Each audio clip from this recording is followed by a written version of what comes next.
კანადურ კომპანიას და საქართველოს მთავრობას შორის დავა სავარაუდოდ ლონდონის არბიტრაჟში გაგრძელდება. მხარები გორში, თელავსა და ბათუმში მდებარე სპორტის სასახლეებზე დაამობენ. 2016 წელს სპორტული ინფრასტრუქტურის მოსაწყობად მთავრობამ 34 მილიონი დოლარი გამოყო. თანხის ნაწილის დახარჯვის და მშენებლობის თითქმის დასრულების მიუხედავად სპორტული ობიექტები ექსპლუატაციაში ამ დრომდე არ არის შესული. შედეგად მთავრობამ მშენებელ კანადურ კომპანია ბექლენთან ხელშეკრულების შეწყვიტა, რასაც მეორე მხარე არ ეთანხმება. კონტრაქტის შარშან აუდიტის სამსახურმა შეისწავლა და გარკვეული ხარვეზებიც გამოავლინა. სანდრო ჯუფალაკიანი დაინტერესდა მიადგა თუ არა ზარალი სახელმწიფოს და როდის იგეგმება სპორტული ობიექტების დასრულება.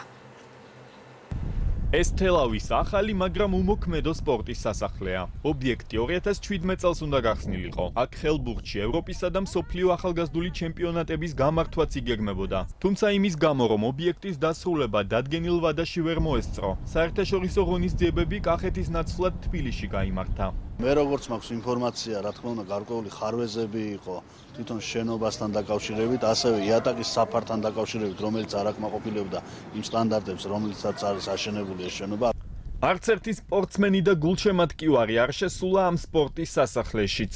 გორში თელავის მსგავსად შენობა თითქმის დასრულებულია, თუმცა თანამედროვე სპორტული საფარის ნაცვლად მოედანზე მხოლოდ ბეტონის იატაკია. სწორედ საფარი გახდა სახელმწიფოსა და კანადურ კომპანიას შორის უთანხმოების მთავარი მიზეზი.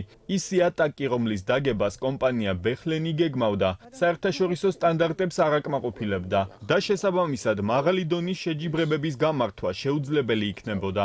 ინფრასტრუქტურულად შენობა სრულად გამართულია, მხოლოდ მოსაწყობია სპორტულ დარბაზებში საფარი. ის მოთხოვნები, რაც ევალებოდა სამშენებლო კომპანიას, ვერ იქნა მათი მხრიდან შესრულებული. აქ იატაკი გათვალისწინებული იყო ისეთი, რომელი იატაკზეც არის ვერ ჩატარდებოდა საერთაშორისო ტურნირები, ბურთის თამაშების ტურნირები.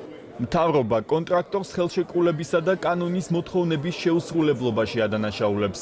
საუბარია მაგალითად დეტალური საფინანსო ანგარიშისა და საპროექტო გეგმის წარდგენის ვალდებულებაზე. თელავის, გორისა და ბათუმის სპორტის სასახლეები არც ექსპლუატაციაშია შესული. თუმცა გორისა და თელავისგან განსხვავებით, ბათუმის სპორტის სასახლეში მსოფლიო საჭადრაკო ოლიმპიადა და ძალოსნობაში ევროპის ჩემპიონატი მაინც ჩატარდა. კონტრაქტორის მიერ არ იყო ძირითადი ვალდებულება ხელშეკრულების შესრულებული, კერძოდ მის მიერ არ იყო მოტანილი კანონით გათვალისწინებული წესით პროექტი და სახალხო დოკუმენტაცია. რის გამოც რეალურად აშენებული ობიექტი დღემდე ვერ იქნა მიღებული ექსპლუატაციაში, დღემდე ვერ ხდება მისი ფუნქციონირება იმ დანიშნულებით, ადმინისტრაციებთან ჩვენ მისი აშენება გვინდოდა. ბეხლენის დაჯარიმების შემდეგ მთავრობის გადაწყვეტილებით მასთან ხელშეკრულებაც შეწყდა. 34 მილიონი დოლარიდან კომპანიამ დაახლოებით 60% მიიღო. სპორტის სამინისტრომ მშენებლობის დასრულებას სწორედ დარჩენილი თანხით გეგმავს. კანადური კომპანია კი სახელმწიფოსთან ლონდონის არბიტრაჟში სამართლებრივი დავის დასაწყებად ემზადება. კომპანია ხელშეკრულების შეწყვეტას არ ეთანხმება და ფინანსური და რეპუტაციული ზიანის ანაზღაურებას მოითხოვს. 2018 წლის განმავლობაში ბექლენი ცდილობდა იპოვნა ორივე მხარისათვის მისაღები გამოსავალი და აშენებული ობიექტები ხელმისაწვდომი გამხდარიყო ქართველი ხალხისთვის. სამწუხაროდ ბექლენი გამუდმებით აწყდებოდა კეთილინებისა და პოზიტიური განზრახების ნაკლებობას სამინისტროს მხრიდან, რათა დასრულებულიყო ეს პროცესი.